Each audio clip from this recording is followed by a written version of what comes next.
Join us and our friends as we fall down the rabbit hole of security wonder. If you're ready to see how deep it goes, you've found the right place. Pour your tea.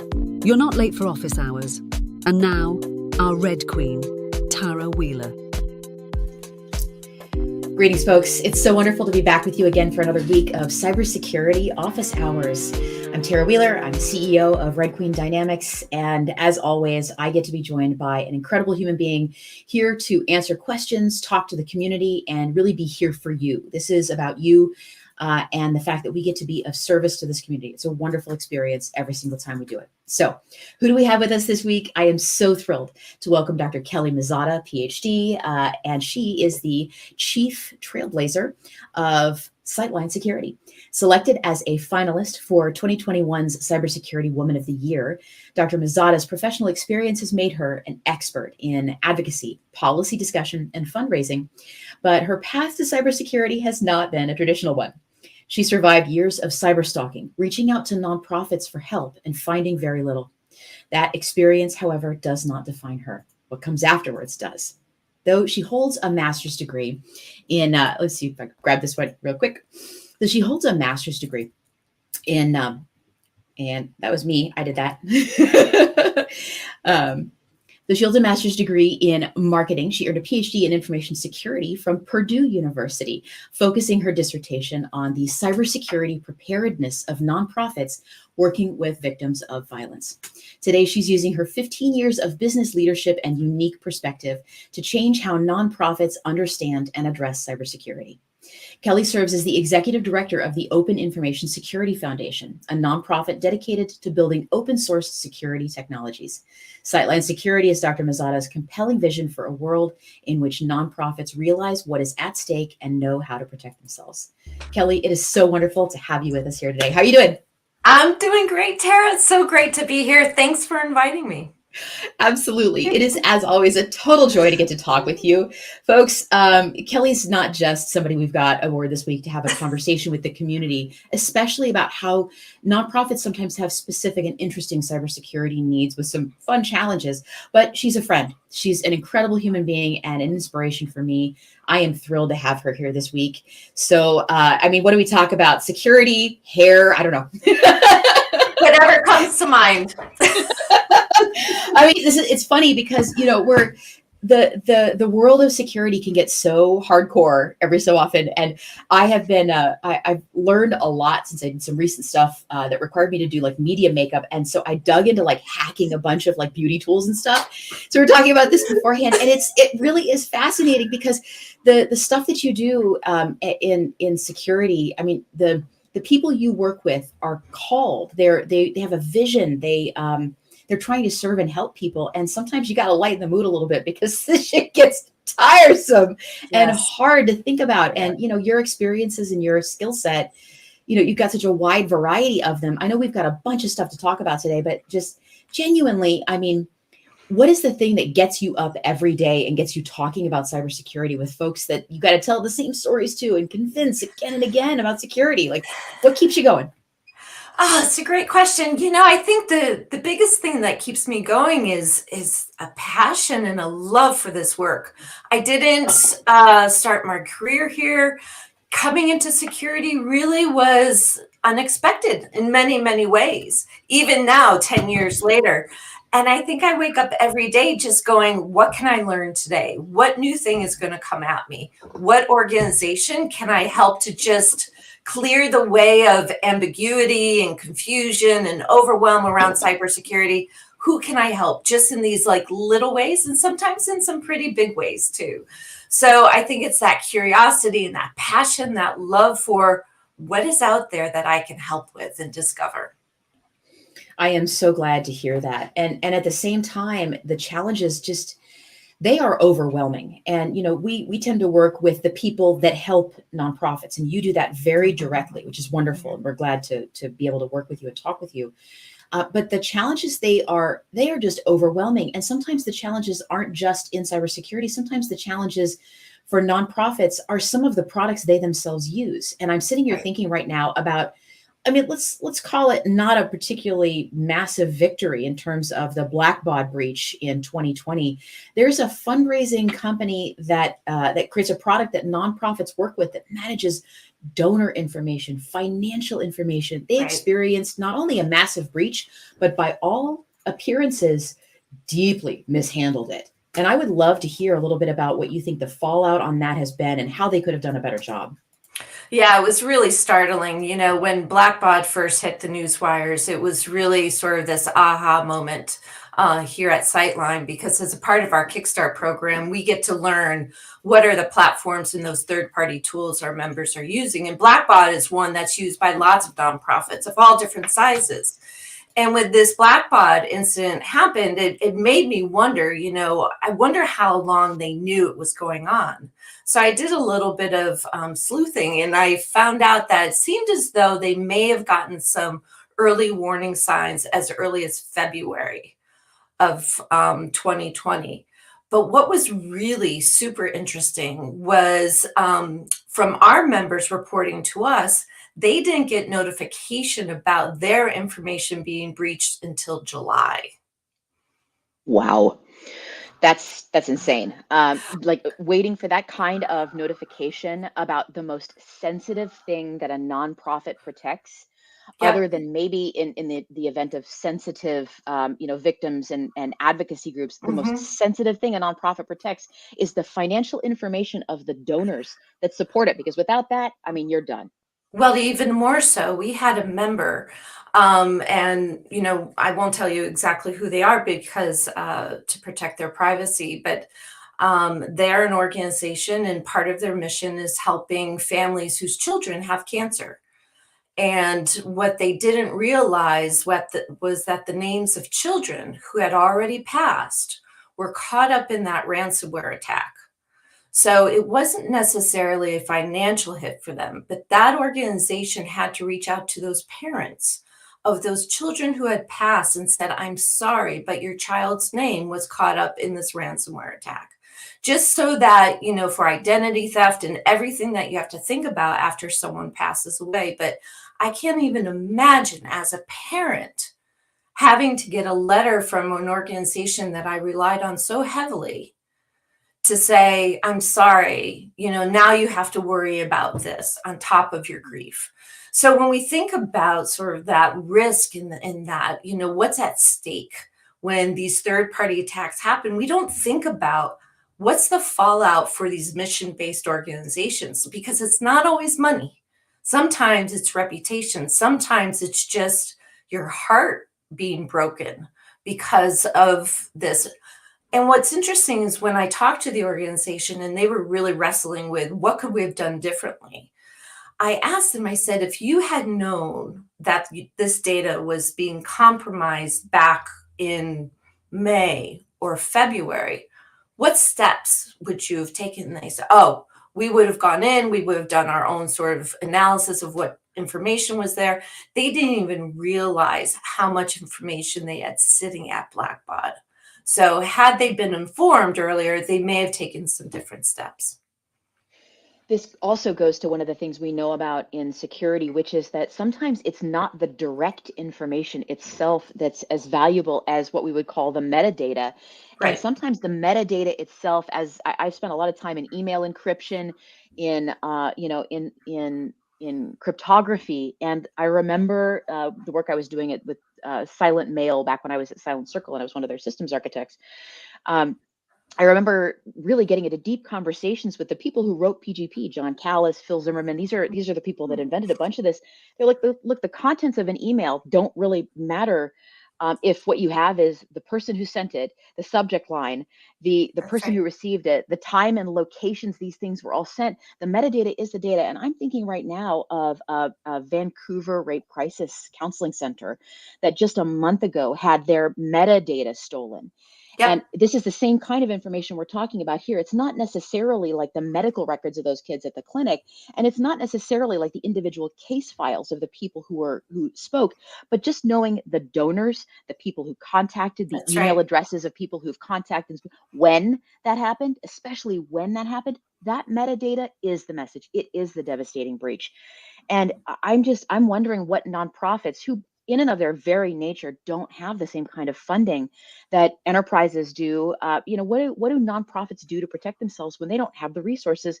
And it's a hard sell to explain that you're going to divert money from treating kids with cancer and providing rape counseling services to tech, right? Like how do you have that conversation with people? Well, it's interesting because some of the journey with Sightline, which is why I think, back to your original question of what gets me up in the morning excited about is that, we truly realize that we are trailblazing at Sightline. I mean, it's not just a title for fun. It really is how I wake up in the morning because we're thinking about what is it about security that we can make sense for people, make sense for these organizations. And some of what we've discovered over time is that for many nonprofits, one, the assumptions we all have about them aren't necessarily correct.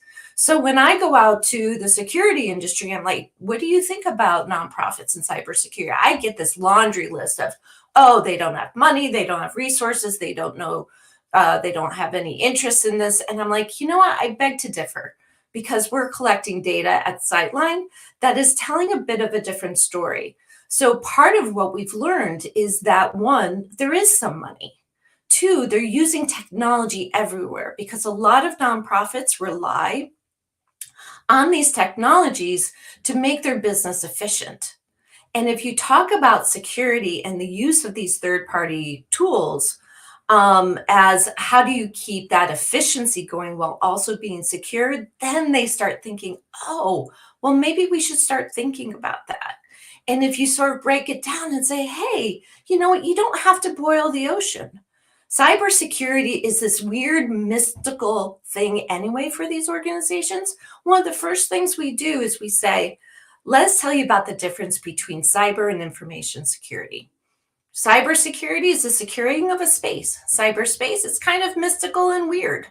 Information security is securing of a what? A thing, a phone number, a name, a credit card, a photograph, an image. It's a thing. So let's find out all those important things in your organization and let's start there.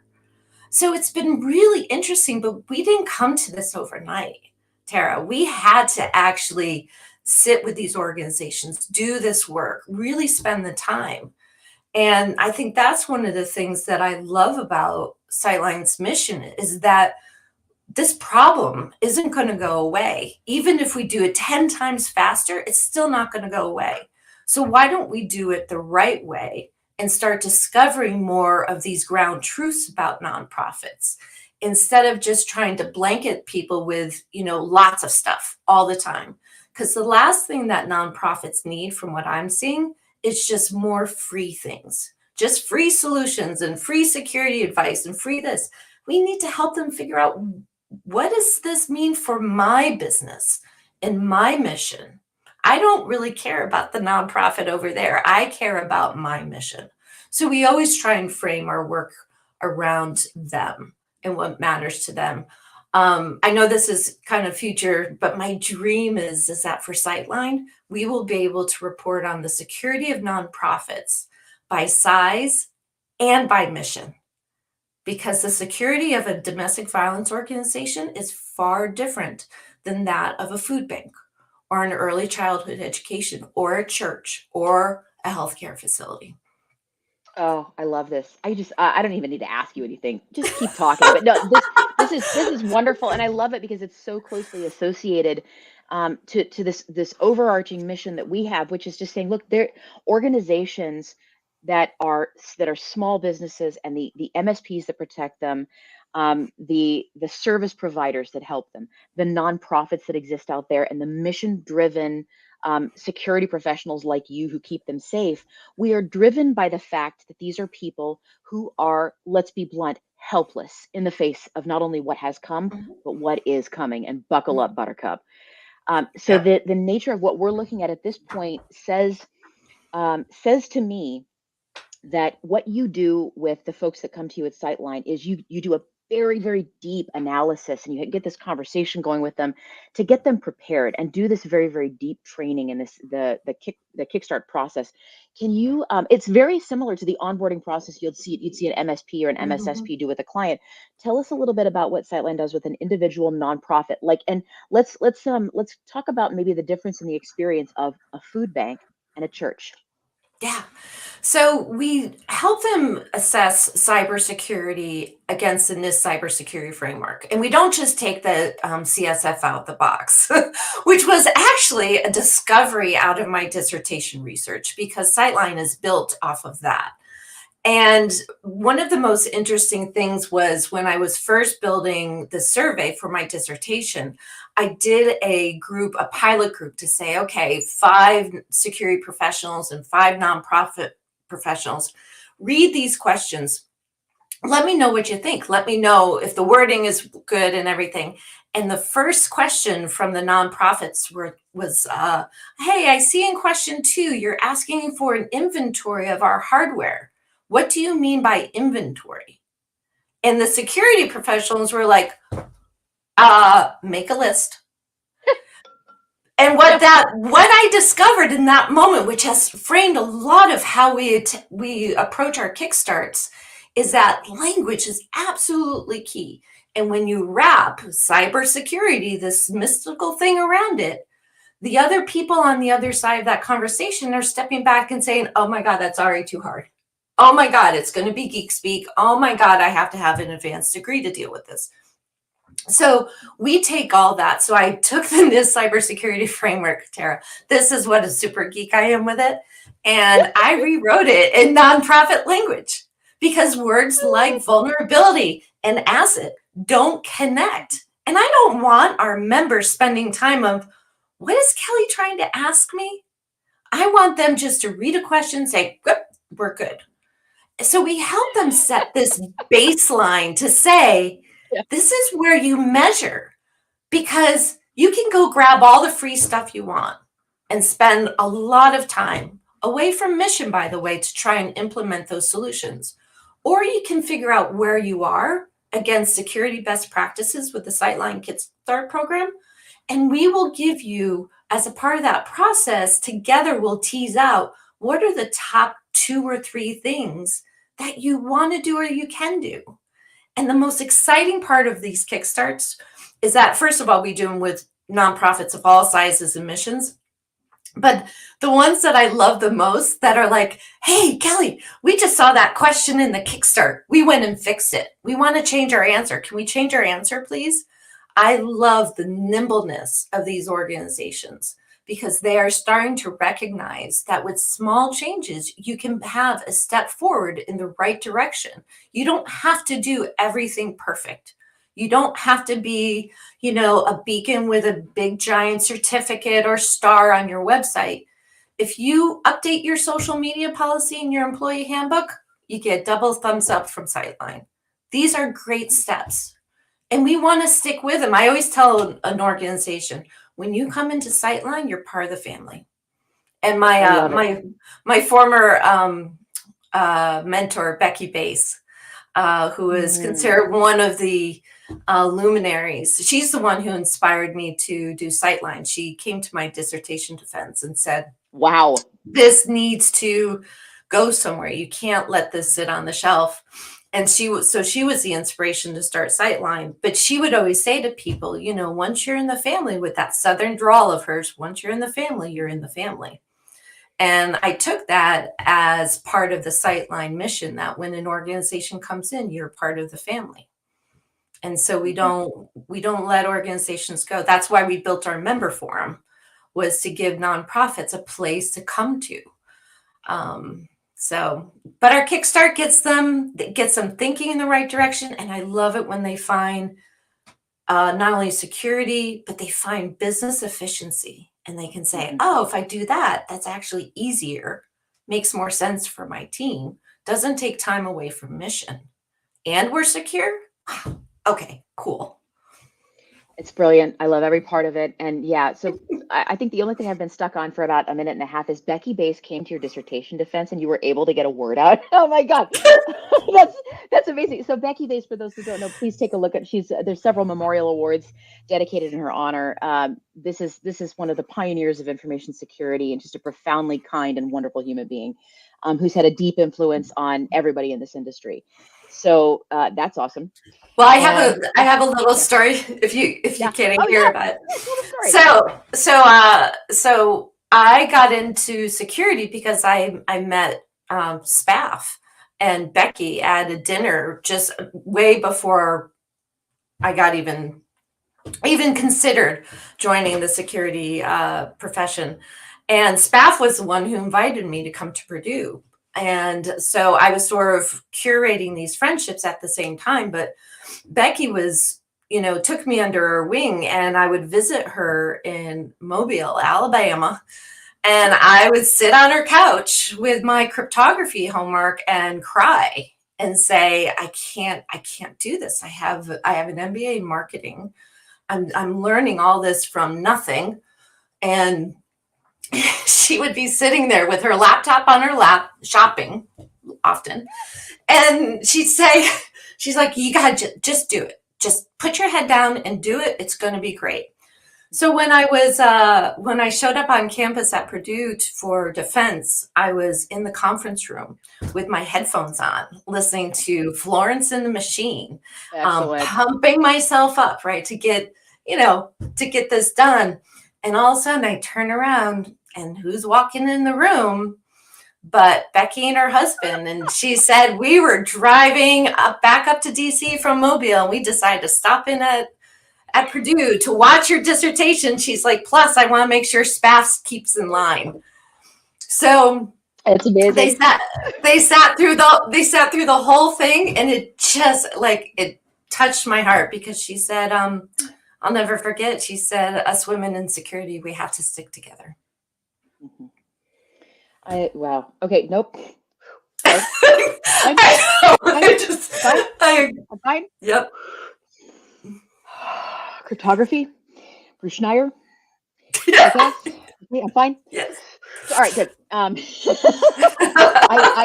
I hereby summon Wendy Nather into this conversation to give me yes. There we go. Yes. She's been on this before. She's wonderful. We'll have this conversation again. But I love this moment because it says something so profound about how we all think about this. This is a system. It's a family. And when you start to work with people who need this kind of help, you can't let them go. And so I think about that, and I think about the mission-driven element of what we do, and the number of people that piss me off by preying on them. And I'm thinking right now about that Red Cross cyber attack from just a couple of years ago.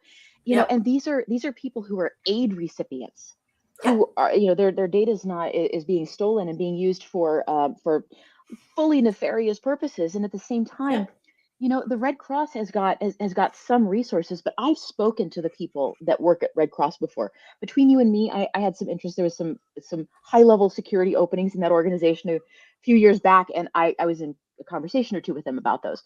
And they were like, this is what this looks like. Here's your budget. Here's what this would look like to secure the Red Cross. And I said, these are, as every potential CISO ever has in the course of their existence, I said, can you tell me what the possibilities are for improving the resources to manage to actually secure the organization? And they said, yeah, that's not only is that probably not going to happen, there's probably going to be some budget cuts.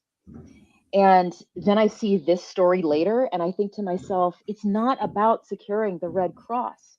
It's about securing the data at the Red Cross on highly vulnerable people around the world who are not set up to defend themselves against the deeply, AI-enabled spear phishing attacks, which used to be bullshit when I said it, and now it's a thing that I experienced 3 times today, right? Yep. So, yeah. Well, and think about for that particular example, those folks, because everybody's like, oh, third parties, they're gonna, your day is gonna be compromised. You'll get some alert. You have to deal with it.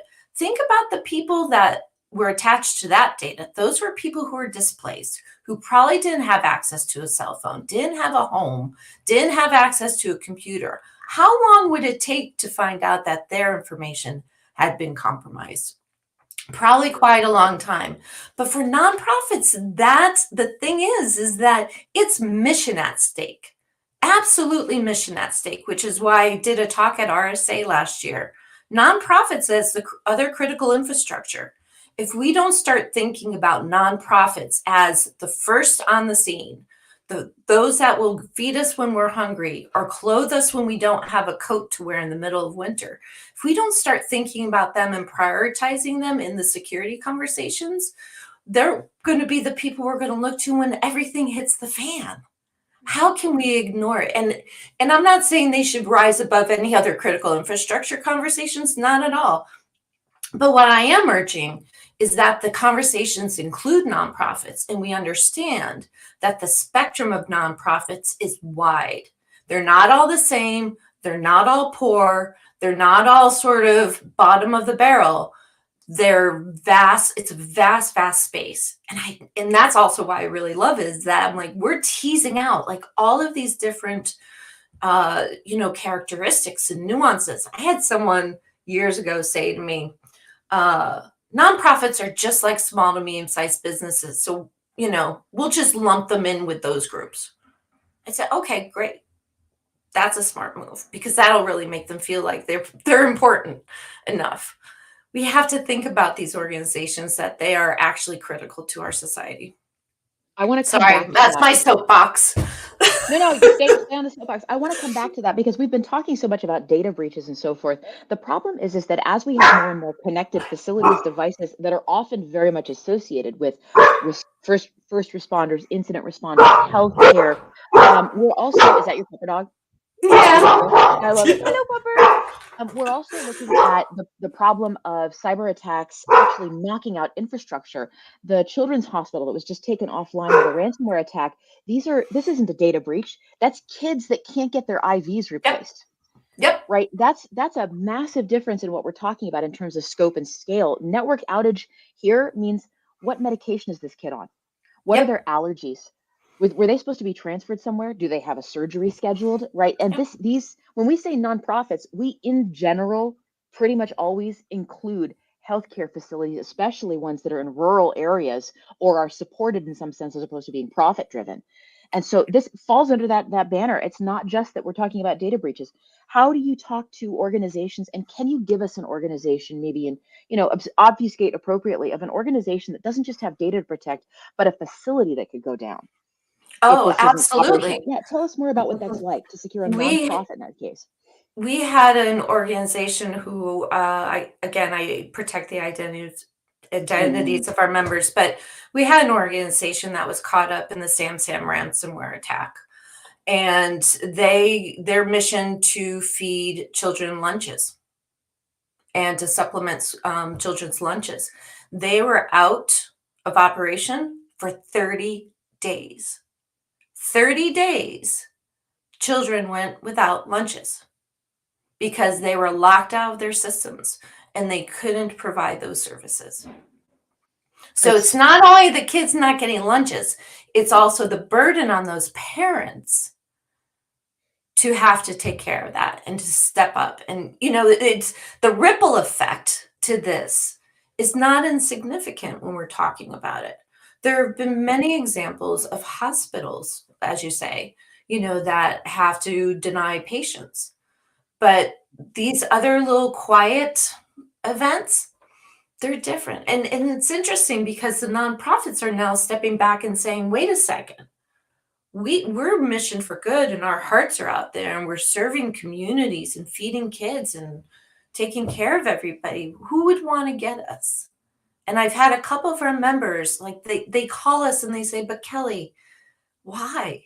Why us? And their hearts are broken. And having to explain to them, this isn't necessarily targeted at you.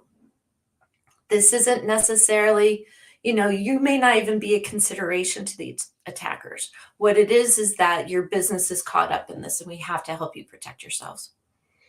It's devastating, and I'm so glad that you're providing that perspective. It's interesting to me to see how people think they're exempt because they're doing good. Now, that just makes you a better target. And what's more, the quantity of these attacks and for those of us in cybersecurity, bluntly, their pedestrian nature makes them not really news anymore. That's the Yeah, problem I think we're really right. facing is, another hospital hit with a ransomware attack. I don't want to say yawn, but the problem here is that there are so many of them getting hit and so many of them experiencing damage at or just below the level that a person can demonstrably be shown to have been physically hurt Yep. is the real problem here. Like the first time somebody hacks a robot surgery arm and demonstrates that to someone, like that's going to be that moment where we get a little bit more information and we see what people are going to pay attention to. But the problem is that a dispersed effect like a ransomware attack that takes a hospital out of play for 3 days where no one can be shown to have died, but 6 weeks later, somebody who didn't get a cancer nodule spotted on time and couldn't get an appointment for another 3 weeks, all of a sudden finds out they've got stage 4 instead of stage 3, right? Like Yep. that's the thing we're looking Yep. at. It's so hard to see.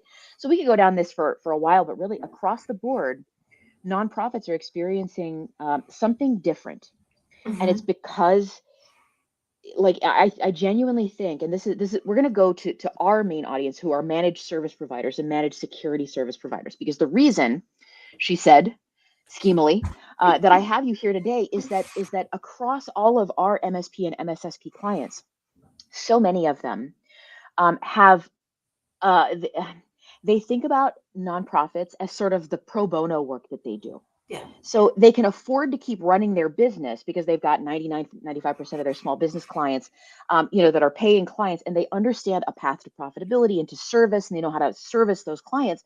And they think of nonprofits as almost like the pro bono work they do, Yeah. where they give them kind of some of the same services or they give them some of the cut rates. So what I want to do is ask you, this isn't going to change. Like we do have a couple of clients where their primary business is nonprofits, but those tend to be well-heeled nonprofits that have a bunch of data that's clearly needing to be secured and a bunch of news that backs that up. And Mm. but when you talk to a managed service provider, think about like our average client, an MSP that's got 5 to 30 people, in an office and remote someplace that are servicing 300 to 400 small businesses.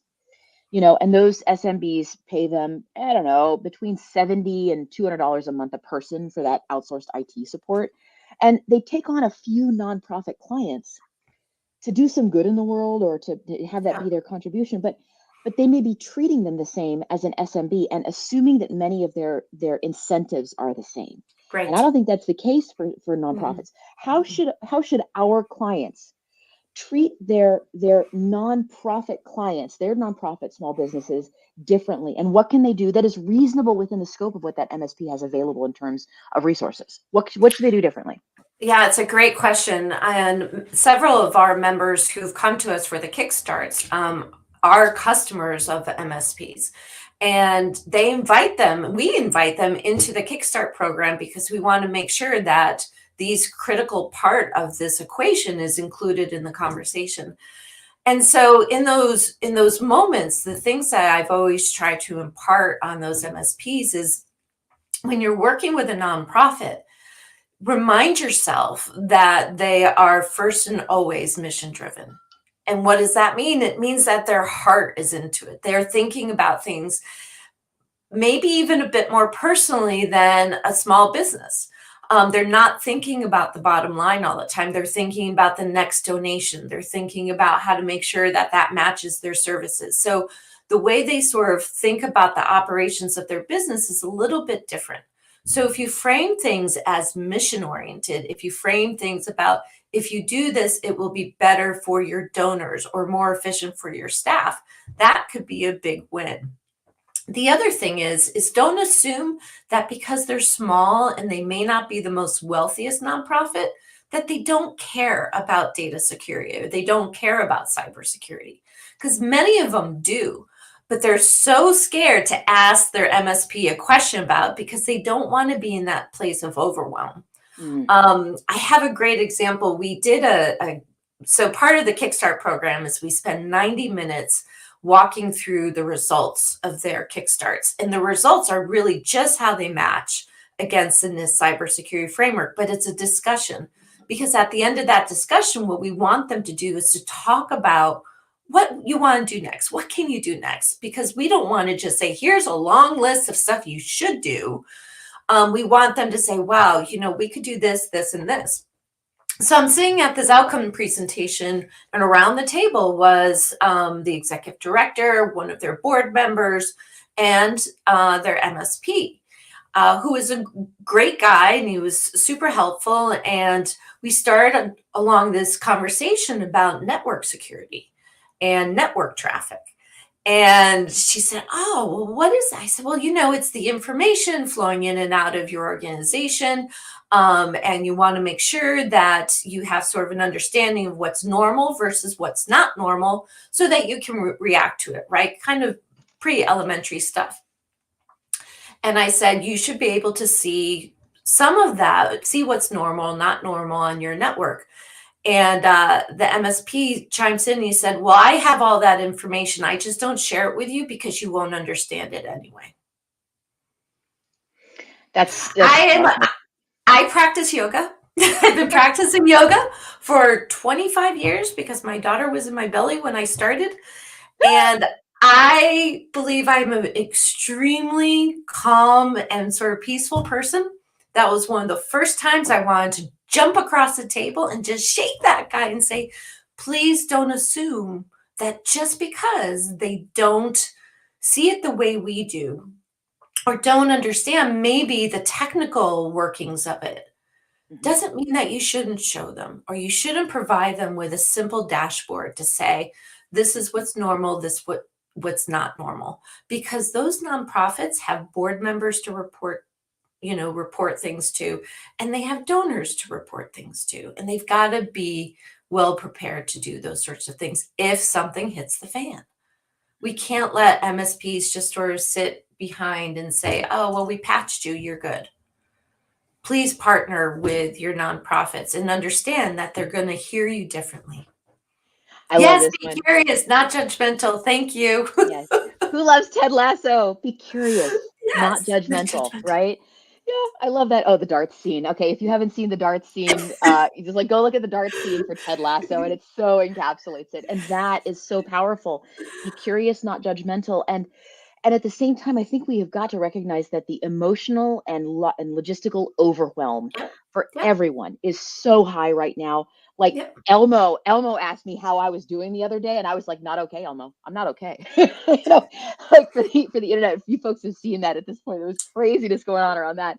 So it is wonderful that we have you to do this safeguarding. And when I think about how we do this on an ongoing basis, I think about your service to nonprofits is going very, very deep with an individual nonprofit that needs this help.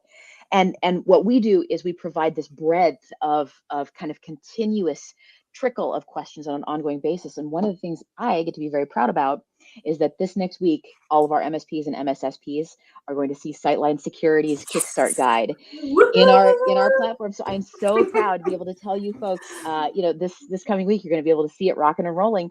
The Sightline Security Quick Start that you saw on Kelly's page is going to be up and rolling. Now, on Sightline Security, that Kickstart, Quick Start guide, 12, 13 questions, I think there with the individual pieces. That is like the headers for the work that Kelley does, that is the deep dive into NIST CSF and all of the major questions that Kelley answers and asks with the nonprofits that Sightline serves. And what we're proud to do is give people kind of an ongoing entree into that world by getting them that individual and trickled version of these questions to address them a little bit at a time. And it's all of these approaches that work, right? This is Swiss cheese defense.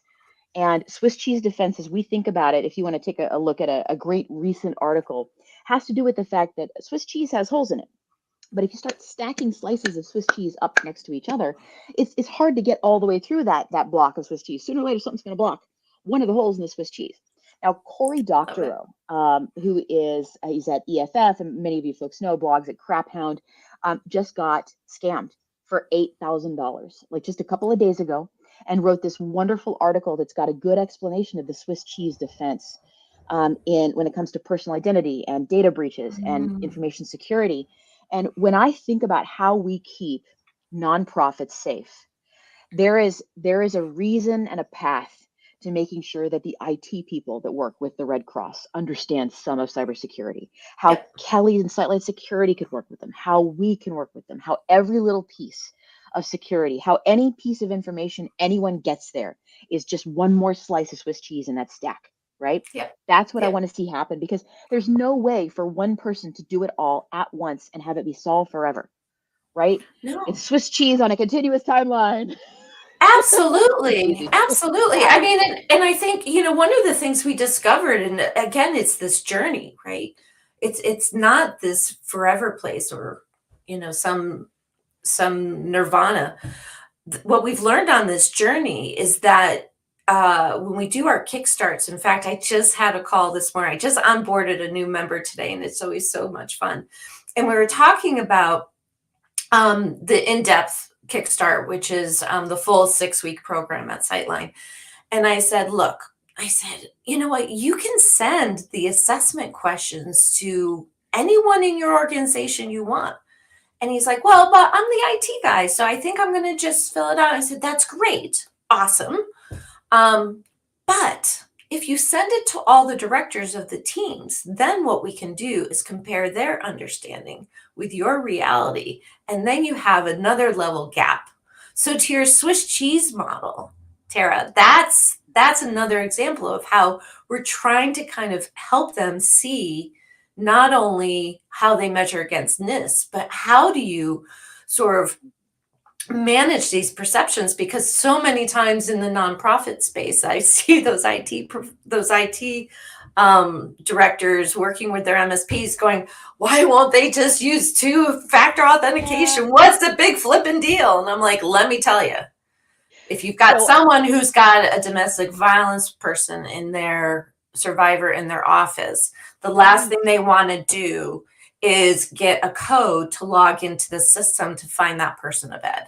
So you've got to sort of step back a little bit. But these are sort of the things that, like, these little pieces that we're unpacking, and it's just every day when when I'm doing Sightline and thinking about Sightline, I'm like, it feels as though this is where I was always meant to be. I am so glad to hear that. And you're powerful with analogies, and that's part of what it is. It's a great comment from Dory right now saying it's so hard and so challenging to use these vocabulary differences to tell this story and translate between groups. That is at least part of the job of somebody who's a security professional. And if it's not your job, then maybe you're too deep in the tech stack, right? Because I sit here and think about what we do, with continuous security and that drip feed over time of questions, with the re-upping when it has to happen, and questions that expire on different timelines. It's a bunch of pain in the ass stuff, right? But I've talked to several people about this before, and there are people who think that once they've done their cybersecurity checklist, that they're done for years. And the example that I often give to people is, unless you are keeping up with your cybersecurity work, your compliance, your basic security needs across your entire organization, that's like saying, well, I don't, my psych meds are working, so I guess I'll stop taking them because I feel fine now. Right. That's the example that I've used before a couple of times to explain this to people. And they're like, oh, well, I didn't really think about it that way before. I said, yeah, it's like you took a set of meds and they started working and you're like, well, I guess I'm fine now. I'm done. No. The process that you're part of is the fix. It's not the point in time. It's the process of being aware of these things over time. That's right. That's why we emphasize a lot at Sightline of how does this relate to your business? And that's why someone said to me recently, they're like, oh, your Kickstart is like the white glove approach of security for nonprofits. And I said, yes, it is. Thank you very much. And it sticks, and it's sustainable, and it's evolving. And you know what? And they get to do it. I'm not doing it for them because they see it as part of their business. That's a very, very big message at Sightline. Security is not a month in October. No offense to the rest. Sorry. I'm sorry.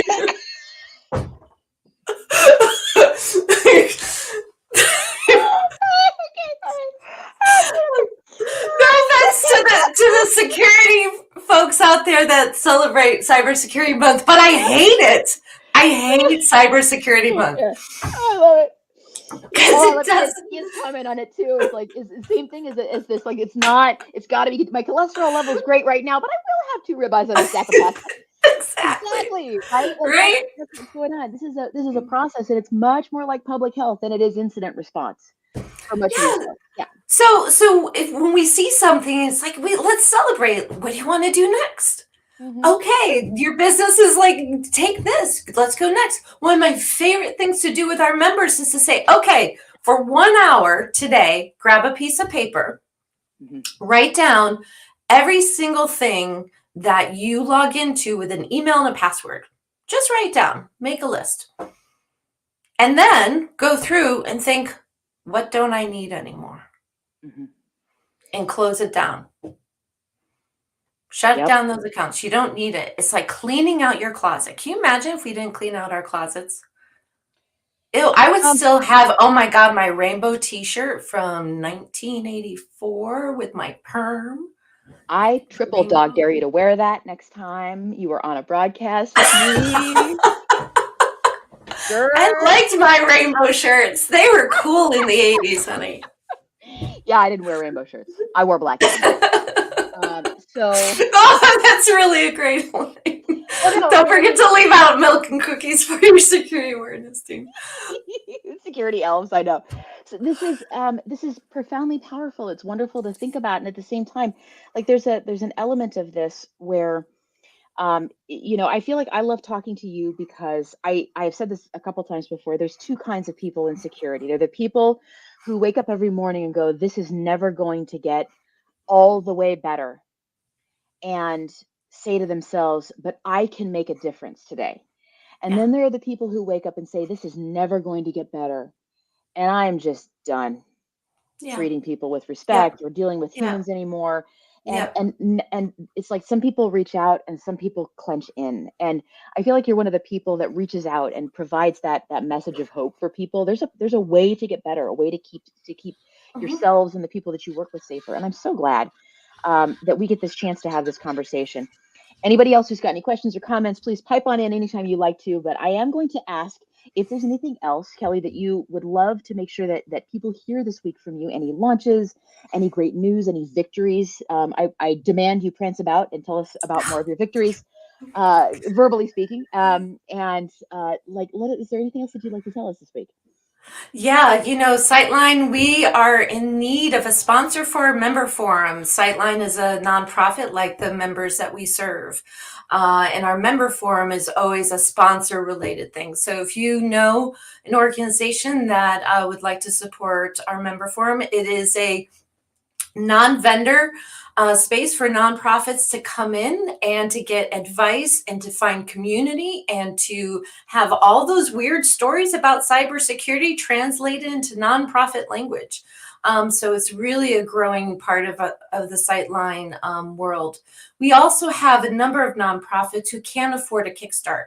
So we're going to be launching soon. Stay tuned. We're going to be launching soon a sponsorship program where organizations can sponsor Kickstarts, which is great. And it gives an organization something concrete to hold on to. And we've got a lot of nonprofits that could really use that financial boost to get them through their Kickstarts. Because again, once they get started, they're part of the Sightline family forever, and they're in our member forum. So, or if you know a nonprofit who would like to come in and get a Kickstart and work with us, please send them my way. We'd be happy to work with them.